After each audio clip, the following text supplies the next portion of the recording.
Buongiorno e bentrovati dalla Cantina Gava nella nostra sala degustazione.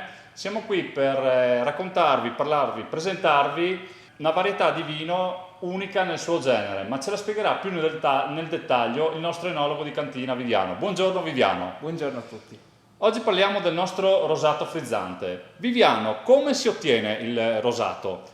Il rosato, essendo un vino colorato, si ottiene comunque con macerazione come il vino rosso, solo che la differenza sostanziale sta che nel vino rosso la macerazione è lunga, può anche durare 7 giorni, 14 giorni, mentre nel rosato si estrae il mosto dopo circa un giorno, per cui c'è un'estrazione minima del colore. Con quale varietà si ottiene il rosato? Perché non esiste di fatto un'uva rosato. No, esatto. Noi sostanzialmente utilizziamo l'uva Cabernet Sauvignon, poiché è un'uva da un grado zuccherino alto, che ci può dare quindi un grado alcolico sufficiente, in più è un'uva molto strutturata.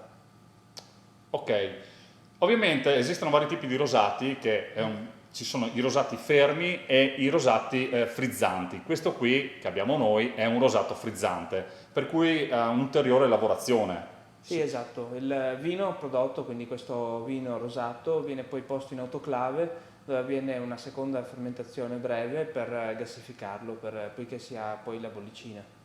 Benissimo. E possiamo dire che è un prodotto, è un vino per l'estate? Sì, assolutamente. Questo è un vino che si adatta all'aperitivo come al pasto e quindi può essere utilizzato in ogni momento della giornata. Con che piatti si può abbinare il rosato, Viviano? Beh, il rosato si abbina sostanzialmente con il pesce e con le carni bianche, per cui comunque con piatti che sono delicati. Beh, addirittura voglio essere onesto con te, io lo utilizzo per così dire, anche con una buona insalatona, soprattutto d'estate, il mangiare leggero e il bere leggero si abbina molto bene il rosato. Esattamente. Anche questa varietà, questo vino qui lo trovate nel nostro shop di www.cantinegava.com, troverete il link qui sotto in descrizione. Se anche voi volete un vino fresco, giovane da bere, il rosato fa per voi, anche perché è un vino molto semplice da bere, non impegnativo, come ha detto Viviano giustamente, anche da aperitivo va benissimo Esatto.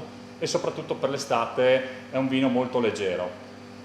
Per questo video è tutto, ringrazio Viviano Grazie a voi. della spiegazione e ci vediamo al prossimo video. Ciao e a Ciao a presto! tutti.